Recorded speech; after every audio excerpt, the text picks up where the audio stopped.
Friends, this is टर्नूम और आप मुझे देख रहे हैं आपके अपने ही चैनल टर्नूम क्लासेस पे।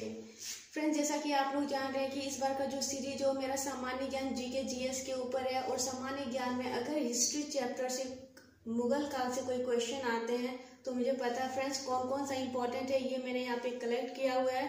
तो अगर मुगल काल से आपके एक भी प्रश्न आएंगे तो यहाँ से जरूर आने वाले हैं फ्रेंड्स, इसको ध्यान से देखिए। और चलिए देखते हैं कि इसमें कौन कौन सा क्वेश्चन आ रहा है। तो चलिए फ्रेंड, टाइम नहीं वेस्ट करते, स्टार्ट करते हैं। तो मुगल काल से पहला जो मेरा इंपॉर्टेंट बनता है फ्रेंड्स, बाबर ही मुगल काल का संस्थापक माना जाता है। तो क्वेश्चन में आता है कि मुगल काल के संस्थापक कौन है, तो बाबर है। और बाबर ने मुगल काल का जो स्थापना की थी वो कितने वर्ष तक उन्होंने शासन किया, तो 1526 से 30। तो यहाँ से भी क्वेश्चन आपका बनता है कि बाबर ने मुगल काल की स्थापना कब की थी, तो 1526 ईस्वी में किया था। अब बाबर से फिर क्वेश्चन इंपॉर्टेंट बनते फ्रेंड्स कि बाबर कहाँ के रहने वाले थे, तो फरगना, यानी बाबर का जो जन्म हुआ था वो फरगना में हुआ था। और मेन यहाँ पे आता है बाबर का वंशज को लेकर। तो बाबर का वंशज पिता की ओर से दूसरा और माता की ओर से दूसरा था। तो बाबर के पिता का नाम उमर शेख मिर्जा थे, जो तैमूर वंश से थे, जिसे तुर्क भी कहा जाता है। और ठीक इसकी माता का नाम कुतली निगार खानम, जो चंगेज खान यानी मंगोल के वंश से थे। यानी देखा जाए जो मुगल काल है वो दो वंशजों से मिलकर बना है, एक आपका तैमूर और दूसरा मंगोल। तैमूर पिता और मंगोल माता, मौ से मंगोल मौ से माता की ओर से, जिसमें चंगेज खान आते थे। देन आता है फ्रेंड्स आपका बाबर से बेहद ही इम्पोर्टेंट क्वेश्चन कि पानीपत का पहला युद्ध कब और किसके बीच हुई थी। तो पानीपत का पहला युद्ध 1526 ईस्वी में इब्राहिम लोदी और बाबर के बीच हुई थी, जिसमें से बाबर ने इब्राहिम लोदी को पराजित कर दिया।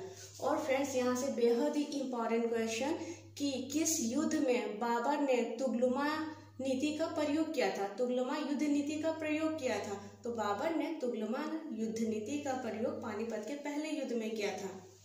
फिर फ्रेंड्स आता है कि तोपखाना का प्रयोग सबसे पहले किसने किया था, तो बाबर ने ही किया था, वो भी पानीपत के पहले युद्ध में। तो फ्रेंड्स, पानीपत के पहले युद्ध से जो जो क्वेश्चन इंपॉर्टेंट है यहाँ पे रख दी हूँ, आप इसे नोट डाउन करें, प्लीज एक बार इसे देखें। और देन फ्रेंड्स आता है कि बाबर ने कौन से युद्ध के बाद कलंदर की उपाधि धारण की थी। तो पानीपत के पहले युद्ध के बाद ही जब विजयी हुए तो बाबर ने कलंदर की उपाधि धारण की थी। तो बाबर ने जो प्रमुख युद्धों में फ्रेंड, जैसे पानीपत का पहला युद्ध हुआ, फिर खानवा का युद्ध, चंदेरी का युद्ध और आपका घाघरा का युद्ध, ये 4 युद्ध बेहद इंपॉर्टेंट है। ऐसे फ्रेंड्स ये ट्रिक भी फेमस होता है कि पानी पिया, खाना खाया, उसके बाद चंदेरी का घाघरा पहना। तो आप इस ट्रिक से भी इसे याद कर लेते हैं, इसका जो ईस्वी वो लगातार सेम ही आता है। जैसे पानी पिया मीन्स पानीपत का पहला युद्ध 1526, तो खाना खाया मीन्स खानवा का युद्ध 1527, फिर चंदेरी का युद्ध हो गया 1528 और फिर घाघरा पहना यानी 1529। लगातार ही ये युद्ध कर रहे हैं। तो दूसरा जो मेरा इंपॉर्टेंट युद्ध है वो खानवा का युद्ध। अब खानवा का युद्ध से क्वेश्चन आता है फ्रेंड्स कि ये किसके बीच हुई थी, तो बाबर और राणा सांगा के बीच हुई थी, जिसमें राणा सांगा पराजित हो गए थे। अब यहाँ से फिर इस युद्ध से क्वेश्चन बनते हैं कि सबसे पहले बाबर ने किस युद्ध में जिहाद धर्म युद्ध का नारा दिया था। तो जिहाद धर्म युद्ध का नारा बाबर ने खानवा के युद्ध में दिया था। देन तमगा कर किस युद्ध में समाप्त किया था, तो तमगा कर भी बाबर ने खानवा के युद्ध में ही समाप्त किया था। और यहाँ से फ्रेंड्स सबसे बेहद इंपॉर्टेंट क्वेश्चन आपका बनता है कि किस युद्ध के बाद बाबर ने गाजी की उपाधि धारण की थी। गाजी का अर्थ होता है धर्म युद्ध। तो गाजी की उपाधि बाबर ने खानवा युद्ध के विजयी होने के बाद ही धारण की थी। तो फ्रेंड्स गाजी आप उपाधि जरूर याद रखिएगा। देन आता है फ्रेंड्स आपका तीसरा युद्ध, चंदेरी युद्ध, जो जिसे 26-27 इस बार 1528 ईस्वी में हुई थी। और यहाँ से एक ही क्वेश्चन बनते हैं फ्रेंड्स कि चंदेरी का युद्ध बाबर ने किसके साथ लड़ा था, तो मेदिनी राय से लड़ा था, जिसमें मेदिनी राय पराजित हुए थे। देन लास्ट युद्ध उसका इंपॉर्टेंट था घाघरा युद्ध। अब घाघरा का युद्ध किसके बीच हुआ था, तो 1529 ईस्वी में महमूद लोदी और बाबर के बीच हुआ था। महमूद भी लोदी लिखा हो सकता है फ्रेंड ऑप्शन में, या तो फिर आपका अफगानों के साथ हुआ था, ये भी हो सकता है। तो चारों जो युद्ध बाबर ने लड़ा, तो चारों ही युद्ध में बाबर विजयी हुए थे, इतना याद रखना है फ्रेंड। और किसके किसके साथ हुआ था वो देखना है, और किस युद्ध के बाद उन्होंने कौन सी उपाधि धारण की थी, क्या क्या नीति अपनाई, किसका इस्तेमाल किया, ये देखना जरूरी आता है। फिर फ्रेंड्स आपका बाबर से इम्पोर्टेंट क्वेश्चन आता है कि बाबर ने जो आत्मकथा लिखी थी, अपनी कथा लिखी थी, उसका नाम क्या है? तो उसका नाम है फ्रेंड्स तुझके बाबरी, और जिसे बाबरनामा के नाम से भी जाना जाता है। और ये कौन सी भाषा में रचित है? तो तुर्की। ऐसे बोला जाता है फ्रेंड्स कि मुगल काल की भाषा तो फारसी होती थी, लेकिन बाबर ने अपनी आत्मकथा तुर्की में लिखा था।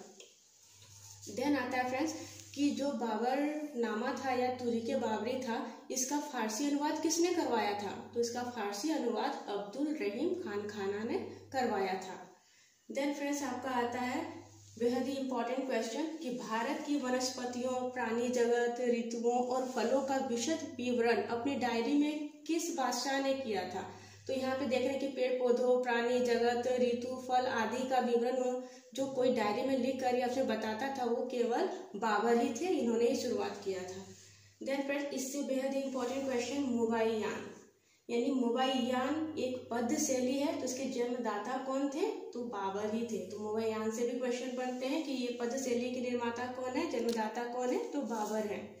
देन फ्रेंड्स क्वेश्चन आता है कि भारत पर मुगलों का जो यहाँ पे स्थान ग्रहण हुआ या यहाँ पे आक्रमण करने के लिए आए, तो उसका आमंत्रण किसने दिया था? यानी भारत पर आक्रमण करने के वाले कौन कौन से शासक थे जिन्होंने बाबर को यहाँ पे बुलाया? तो वो थे फ्रेंड्स, पहला पंजाब का सूबेदार दौलत खां लोधी और उसका पुत्र दिलावर खां लोधी।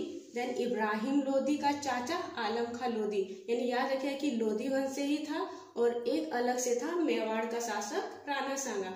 यही लोगों ने मिलकर भारत पर आक्रमण करने के लिए बाबर को उत्साहित किया था और आमंत्रित किया था।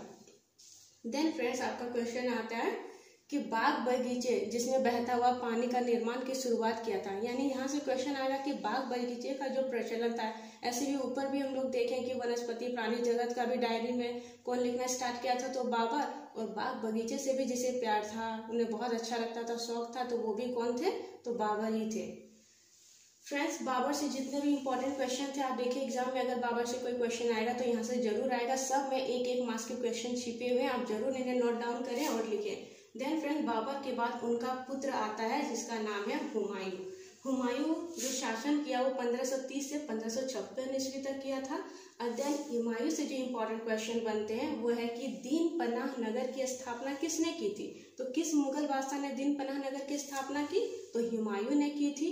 और ऐसा कौन सा मुगल सम्राट था जो 2 बार गद्दी पर बैठा? तो हुमायूं ही थे। फिर फ्रेंड्स हुमायूं से जो क्वेश्चन आता कि इनके जो युद्ध के काल थे उसको क्रम में सजाने के लिए दिया जाता है। तो हुमायूं ने प्रमुख 4 युद्ध यहाँ पे दिखाया गया है, जिसमें से पहला है आपका देवरा युद्ध 1531 ईस्वी। देन आता है चौसा युद्ध 1539। फ्रेंड्स देवरा युद्ध का सिर्फ याद रखिएगा कि सबसे पहला युद्ध था। दूसरे नंबर पे आता है चौसा युद्ध, और चौसा युद्ध 1539 में इम्पोर्टेंट है फ्रेंड्स। और ये किसके साथ लड़ा गया था? हुमायूं और शेरशाह के बीच में हुआ था, जिसमें शेरशाह ही विजयी हुए थे। और शेरशाह विजयी हुए उसके बाद उन्होंने दिल्ली में अफगान की सत्ता स्थापित कर ली, क्योंकि शेरशाह भी अफगानी थे, तो उन्होंने ही अपना दिल्ली में सत्ता स्थापना कर लिए। देन तीसरा जो युद्ध हुमायूं ने लड़ा था उसका नाम था फ्रेंड्स बिलग्राम बोलिए या कन्नौज का युद्ध बोलिए, दोनों सेम है। ये कन्नौज का युद्ध भी इम्पोर्टेंट है, ये 1540 ईस्वी में हुआ था, सेम शेरशाह सूरी के साथ। इसमें भी शेरशाह सूरी ही विजयी हुए, यानी दोनों ही बार जो चौसा का युद्ध था और कन्नौज का युद्ध था, दोनों में शेरशाह सूरी ही विजयी हुए थे। और चौथा जो प्रमुख युद्ध था फ्रेंड्स वो था सरहिंद युद्ध। सरहिंद युद्ध 1555 ईस्वी में लड़ा गया था, और इसमें हुमायूं ने सिकंदर शाह को पराजित किया और फिर दिल्ली में अपने सिंहासन की स्थापना की, यानी सिंहासन पर बैठे। यानी दूसरा बार जब फिर आपका हुमायूं गद्दी पर बैठता है तो वह 1555 ईस्वी में। फिर फ्रेंड्स हुमायूं से रिलेटेड मृत्यु का क्वेश्चन बहुत ही इंपॉर्टेंट है कि किस मुगल सम्राट की मौत पुस्तकालय की सीढ़ियों से गिरने के कारण हो गया था? तो हुमायूं की मौत पुस्तकालय की सीढ़ियों से गिरने के कारण हो गया था। और ये जो भवन था कहाँ स्थित है? तो दीन पनाह भवन में स्थित था। अब कब हुई थी इसकी मृत्यु? तो 1 जनवरी 1556 ईस्वी में हुई थी। तो मृत्यु का भी इसमें याद कीजिएगा फ्रेंड्स कि किस मुगल सम्राट की पुस्तकालय की सीढ़ियों से गिरने से मौत हुई थी? तो वो हुमायूं ही था। देन फ्रेंड्स आता है हुमायूं नामा किसने लिखा था?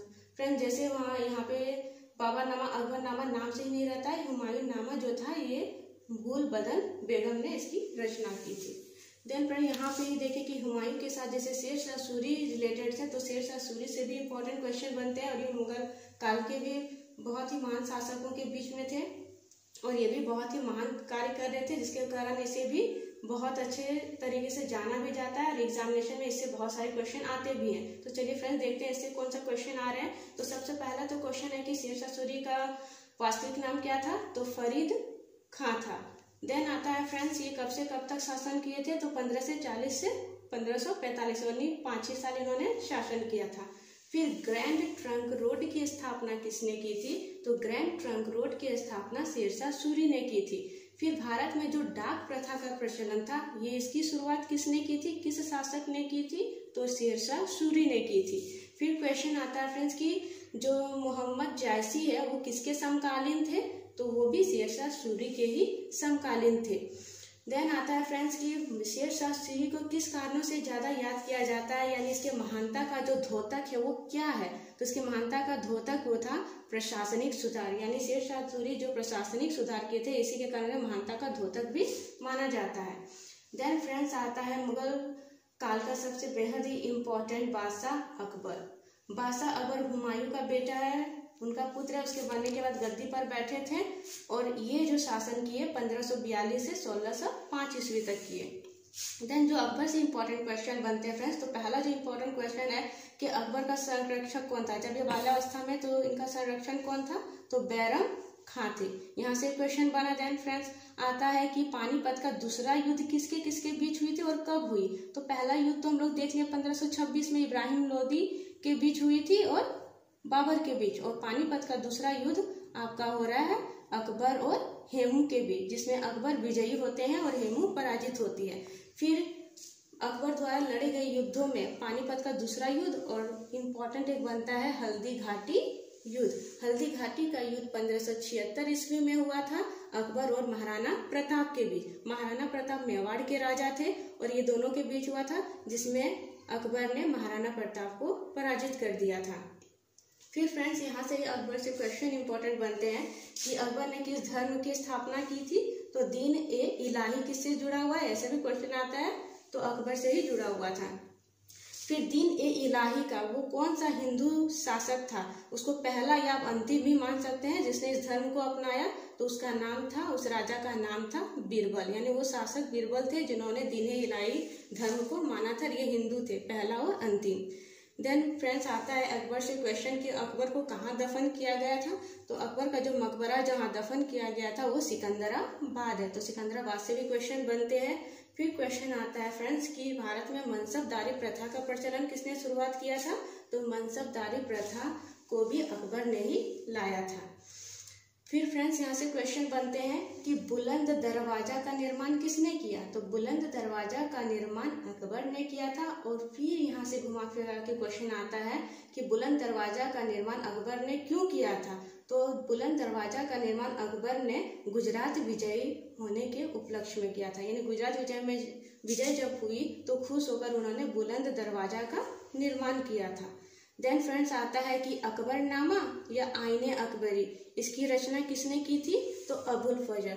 जैसे फ्रेंड्स हम लोग जानते हैं कि अकबर के दरबार में 9 रत्न थे, तो 9 रत्न बहुत ज़्यादा तो सभी इंपॉर्टेंट थे, लेकिन जो सबसे ज़्यादा इंपॉर्टेंट है वो आपका अबुल फजल है। तो अबुल फजल ने ही रचनाकार थे जो अकबरनामा और आईने अकबरी की रचना की थी। देन आता है फ्रेंड 9 रत्नों में से टोडरमल, और टोडरमल किससे जुड़ा हुआ था, तो भू राजस्व सुधार से, यानी अकबर के शासनकाल में भू राजस्व सुधार की जो प्रक्रिया थी वो टोडरमल ने स्टार्ट किया था। देन आया फ्रेंड कि तानसेन और बेजू बावरा ये संगीतज्ञ थे, ये भी किससे जुड़े हुए हैं, तो ये अकबर के दरबार से ही जुड़े हुए थे, ये वे वहाँ के महान संगीतज्ञ थे। फिर फ्रेंड्स अकबर के 9 रत्नों में से तुलसीदास, और तुलसीदास ने ही रामचरितमानस की रचना की थी, तो ये भी आपका अकबर के दरबार से ही जुड़े हुए थे।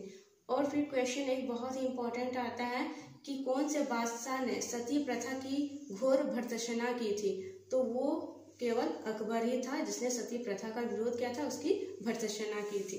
तो फ्रेंड्स हम लोग देख रहे हैं कि मुगल काल से जितने भी इंपॉर्टेंट क्वेश्चन बन रहे हैं, फ्रेंड्स देखने से लग रहा है कि ये यहाँ पे इस तरह से दिया गया है, लेकिन जितने भी 1 मार्क्स के क्वेश्चन बन रहे हैं मैंने यहाँ पे कलेक्ट किया है। अगर आपका बाबर से क्वेश्चन आएगा तो फ्रेंड्स यहाँ से बन सकते हैं, हुमायूं से, शेर शाह से, अकबर से। फ्रेंड्स इसके बाद फिर मैं मुगल काल से कुछ प्रश्न इंपॉर्टेंट छूट गए हैं वो दूसरे वीडियोज़ में लेके आती हूँ फ्रेंड्स। तो इस वीडियो के साथ बने रहने के लिए थैंक यू।